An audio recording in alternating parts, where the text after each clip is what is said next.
Welcome to a special classic bike collector here on the Classic Motorcycle channel. We're joined by Triumph collector extraordinaire and friend of the channel, Dick Shepherd. Thanks for inviting us along here to the Hinckley Triumph Visitor Centre. And in particular, there's a wonderful lineup of what are duplex frame Triumphs. So from the very first one, yeah, to the very last one. And everything in between. We'll go through them. Brilliant. So let's start with the first one here then, Dick. Well, this is a very interesting bike. This was the very first duplex ever built in September '59, and this is a unit construction engine. And it's the first ever 650 unit construction engine put together. It's very similar to a 3TA, 5TA, yep, but it's got the distributor on the left-hand side. Now, this engine was so far advanced but too costly to put into production. Okay. So it's just a one-off. It never got put into production because this has got duplex chain, it's got 2 extra valves on the oil line to stop it wet sumping. It's also got the cylinder head bolts splayed further out so the head didn't crack like the old duplexes used to crack. Yep. This has also got the camshaft so you can take them in and out of the bike without stripping the whole engine down. So this is the unit construction large capacity that they should have, well, could have made, wish they could have made, but... Well, it didn't go into production, the unit construction, until 1963. Oh, of course, so this is well ahead this of it. was yeah. way ahead of its time, yeah. you know. Yeah. The other thing this has got is on the crankshaft. I don't know if anyone's ever tried to get a sludge trap out of a crank shaft when they're seized in.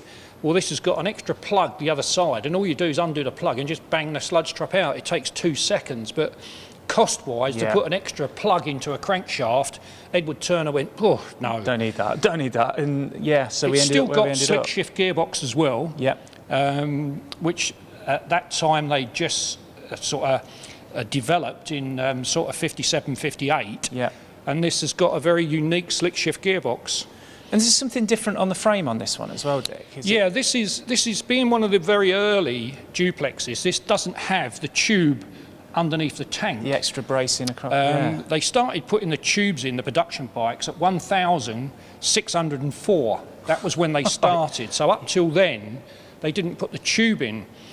We'll talk about the tube bikes in a minute, but this bike next to it, yeah, this is a very interesting bike. Yeah, I love this. This is Johnny Giles's 1960. Well, he got it in '59, but he won in '61 the Spanish Grand Prix, and this is a 560. Okay. This is actually a 500 pre-unit engine. Now, the production on these bikes stopped in 1959, so technically this wasn't supposed to be being used. Yep. And if you look, there's no engine number ever been stamped on it. No. And what they've done was put a 650 crankshaft in it, but the 650 crank has got an extra throw on the crank, a millimetre throw. So they've put a spacer plate between the barrel and the crankcase to allow for that extra throw on the crank. And this thing is awesomely fast. Yeah, we fired it up earlier and it sounds incredible as well. We see the footage of it. And if you look at the exhaust pipe as well, it's got a plate welded on the curve of the exhaust pipe. Now that was put on there to stop the stones from other riders smashing exhaust pipe, because it used to literally get sprayed in stones when they were doing scrambles and motocross. And the piece at the back of the seat, the little piece that's tied on with like a bootlace, that was on there to stop the mud being sprayed up over the rider. We've also got the cup that Johnny won, because in England and America it was still called Scrambles. Yeah. But in Europe, '61 was the first year they called it motocross. So we've got the trophy that Johnny won with motocross on it. So it's quite an interesting bike.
Thank you to Bikesure for sponsoring this video production. Bikesure has been in business now for over 30 years. As a specialist insurance broker, they treat every customer as an individual, and no matter what you ride, they'll have a policy to suit, from classic bikes to modern and everything else. They also have Owners Club discounts and multi-bike policies too.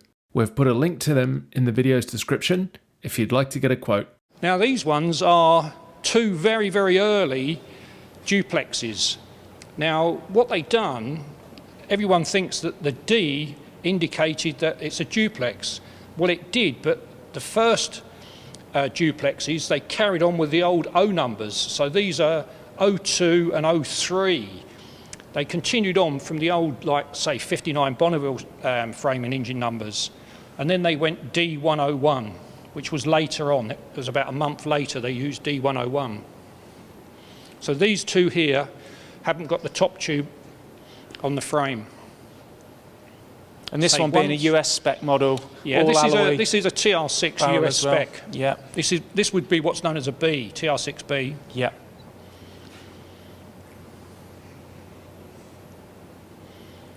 And this one is a early duplex Bonneville. Twin carb on that one then. But this is something very trick. T286. This is Ken Haynes's 1961 International Six-Day Trials bike. Now, when you rode a six-day trials bike, you had to carry all the spare parts that you'd need, inner tubes, spare plug, tools on the bike, or actually on your clothing. So this is actually lever there as well. This has got a spare lever on the handlebar in case you broke a lever. It's got a screwdriver here, spare cables, and also at the back you can see a little aluminium cylinder at the back of the seat. Now inside there is a spare drive chain. Right. And also on the opposite side is the air bottle for blowing the tyres up, because if you've got a puncture, you had to change all your own tyres. You can just see the little red air bottle. Yeah. Now normally they were taken out of a fire extinguisher and they were compressed air. And this one as well, because it was ridden in Czechoslovakia, it's got what's called a nail catcher on the front. This here flicks out the nails that came out the horse's shoes.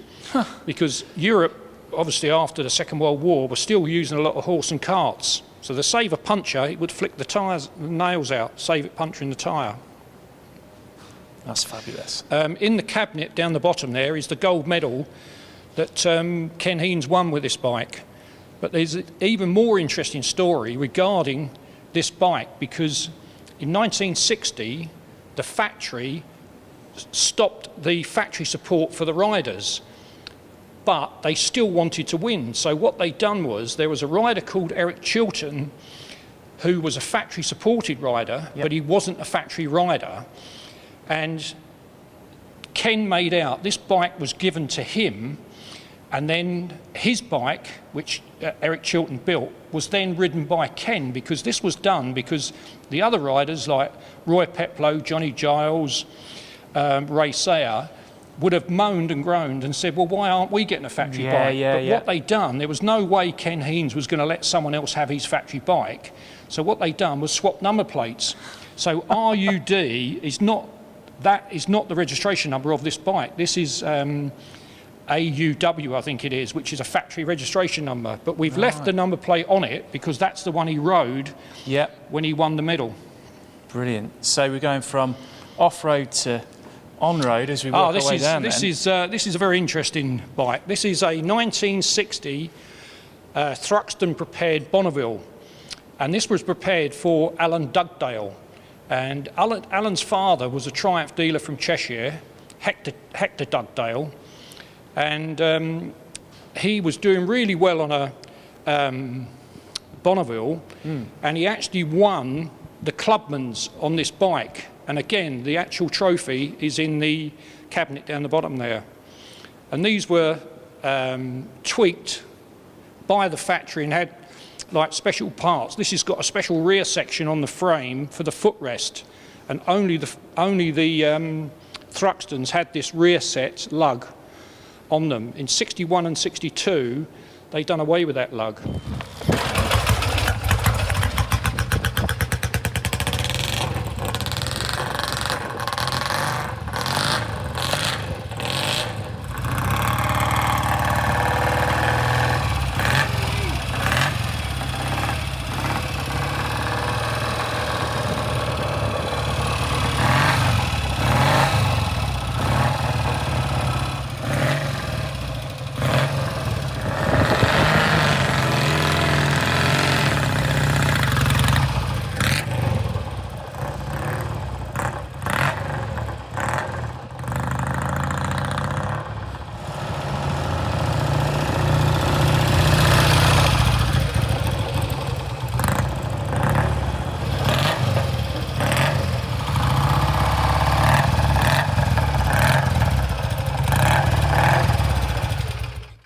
Well, this is a road-going 1960 Bonneville. This would be like a standard road Bonneville you would have bought. It's done in pearl grey and azure blue, which was the colour for 1960. But if you look at the oil tanks on these bikes, that's a standard oil tank with a 2-inch cap, and that's a gallon oil tank, a racing capacity tank. And they always have the smaller cap and also a K2FR racing mag. Yeah, the racing mag. These next two bikes, this is a T120C Bonneville. Yep. And these were built mainly for the American market. As you can see, they've got the high-level bars, the high-level silencers, the small fuel tank, and these two bikes would have been supplied with Dunlop universal tyres so that you could use them off-road. A lot of these bikes didn't survive because they were used for desert racing. They were, all the lights were stripped off and then they'd go desert racing. This is a T120C with the twin carbs. And then you've got probably the rarest one is the single carb, the TR6C. They built more TR6s, but not many survived because these were the ones they wanted, the single carb for the desert racing. Yeah, yeah. And then we move on to this one here is a TR6 1961, and 298 was built for Bud Eakins to compete in the International Six-Day Trials in 1961 in Wales. Now, Bud only ever got one factory international bike because he complained so much that this was virtually a standard bike. Yeah. And when we show you in a minute Ken Haynes' 1961 ISDT bike, you can understand Bud had reason to complain, you know. Why would they have done that? Just the cost thing? Even so, Bud still won a silver medal on this bike. But as I say, this was the only time he ever got an international bike. Even in '64, they were not factory bikes. He wasn't riding for the factory, but this bike he rode for the factory. Okay. Very rare bike. This is a 1961 Bonneville, a standard British Bonneville, but this was the press bike that Triumphs used to do the road tests on for the magazines and everything. So even when you've got a standard bike, there's a bit of history to it then, Dick. That's what makes your collection that bit more... This is a very rare bike. This is Percy Tate's 1961-62 Thruxton Bonneville. And I believe Percy came second at Silverstone on this bike. Yeah, very rare bike. These were tweaked. I remember Alan Dugdale telling me when he raced against this bike, he'd be flat out riding the 60 Bonneville and this thing would come past him, you know. So obviously, being Percy worked for the factory, they definitely tweaked this, and this is a very fast bike, you know.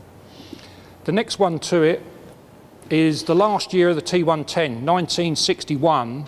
This has got what they call the bathtub enclosure at the back, and this is done in Kingfisher blue, which is a lovely, stunning colour. You don't see many in that colour combination, actually, do you? That's, no. Yeah, that is different. But this looks nice. This number 4, this is Bud Eakins' 1961-62 International Six-Day Trials bike, and if you look at the front forks, this has got external springing, it's got special rear shocks on the rear, got a K2FR racing mag, and now this is why Bud complained so much, because he wanted the same bike as what Ken had. But this was the actual bike that Bud wanted for the Great Escape film because of the suspension. Yeah. But obviously this was being used in Garmisch-Kirtenparten for the ISDT in '62 when the filming for the Great Escape first started. And Steve McQueen and some of the other people in the film went and watched Bud and Ken in the International. But unfortunately, this bike, after the International, had to go back to the factory, so it couldn't be released to do the film. So that's why Bud asked Ken to get him this bike. So Ken, what he'd done was built another TR6, very similar. As close as he could to that. Which is the one that they used in the film. So this is the bike that got to ride in competition. It could have been in the film. It should have been in the film. Should have been in the film. Should have been in the film, Wow, what a story. Okay. But again, if you look at the external springing, this didn't come out in production until 1964. Yeah. even 63, they were still using the old type. So this was, again, internal three spring, same years as the ahead of Duplex. it. Yeah. Yeah. Yeah. Could have been. And then what you've got here, this is John Cooper and Jack Simmons. Now, Jack Simmons was a Nairobian hockey player, and he was very, very fast in Nairobi. So he came over to England and partnered John Cooper, and they rode this in the Thruxton in 1962.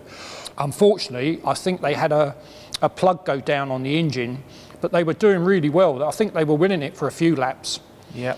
Very, very fast bike. This has got special tappets in it. It's got 3-inch radius cam followers. They're made of phosphorus bronze, and the cams in it are quite trick as well. It's quite a trick bike, this. And then the next one you move along to, this is a 1962 USA Bonneville. And it was the colour for the USA. This is Olympic Flame. Beautiful colour, but we didn't have that over in England.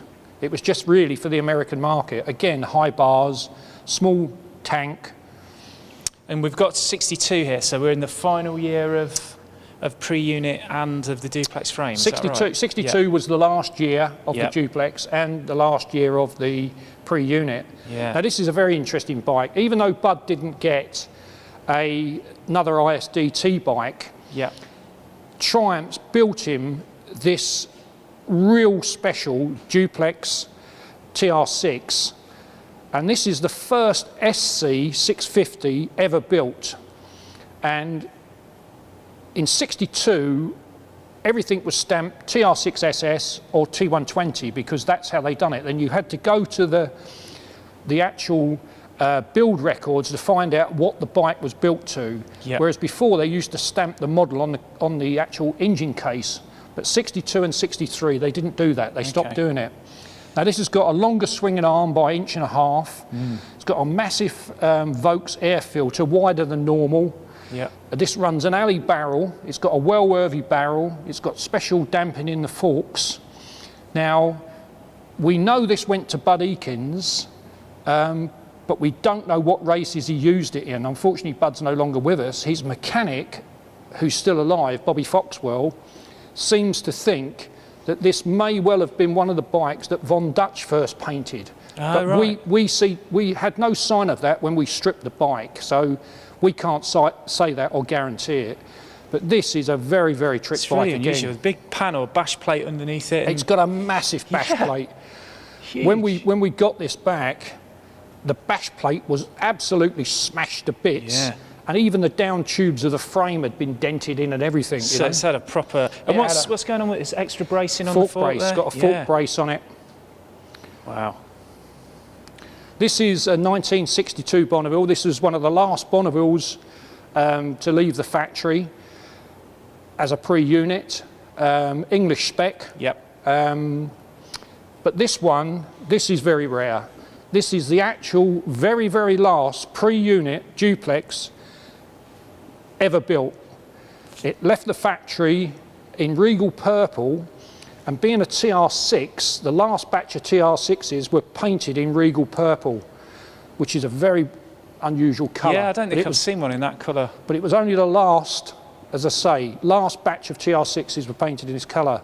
This one, in the records, it's listed as going to Floyd. Now, Floyd is an American name. Yeah. So I brought it back from America, and it was all in bits and everything. So anyway, when we looked into it, I thought, Floyd, I wonder if he's an American serviceman, perhaps in the Air Force over here. Yeah. So anyway, the bike actually went to Helens of Cambridge. So we researched and found out who held the old DVLA records for Helens of Cambridge, and we got onto them, and we managed to find the original registration number where he rode it over here before he took it back to America. Oh, amazing. So he must have loved the bike to take it all the way back to took America. it with him to ship it all the way So over. as I say, we managed to retain the original reg number.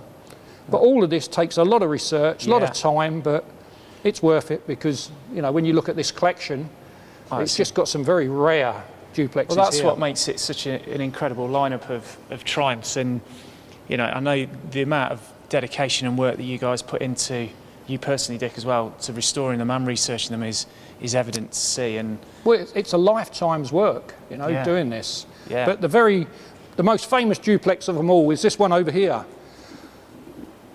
This is the actual Great Escape bike. of course. That was jumped by Bud Eakins, but first of all it was jumped by Tim Gibbs. Now Tim Gibbs was the first stunt rider who's the German that comes along the road and McQueen puts the wire across the road. That is Tim Gibbs, the German dressed up.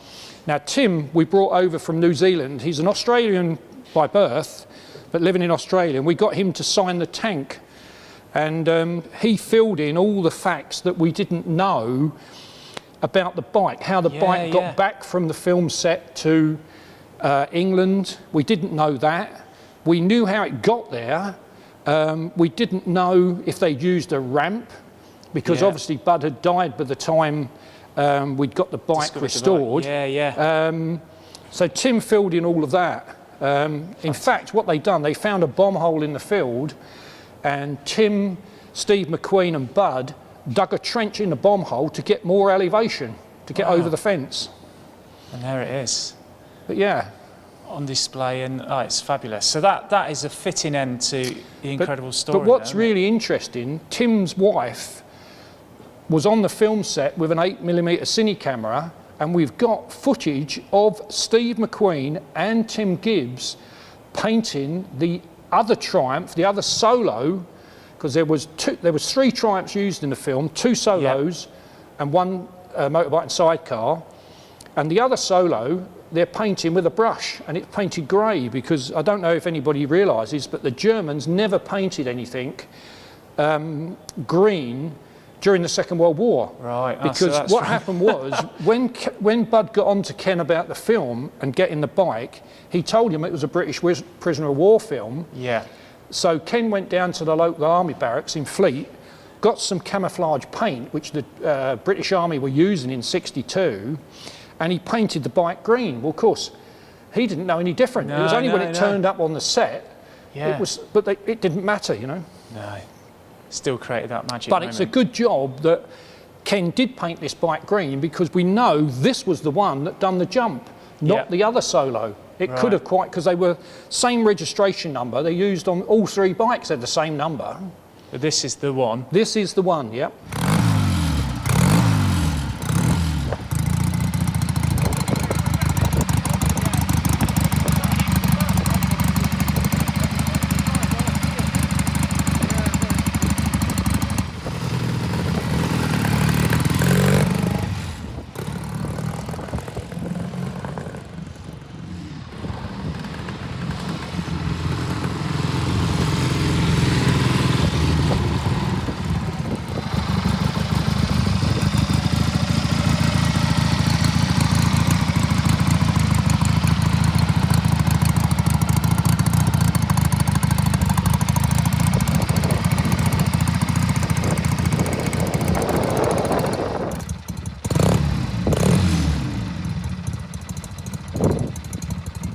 Thanks for taking us around the collection, Dick, as usual. No problem at all. Knowledge and your enthusiasm is boundless, and it's a real pleasure to share it with everyone on the channel. And if you want to come and visit and see the Duplex collection, it's here in Hinckley at the Triumph Visitor Experience Centre for the next few months. Yeah. But not on a Monday and Tuesday. Monday, Tuesday it's closed. They're only open for you then, aren't they, Dick?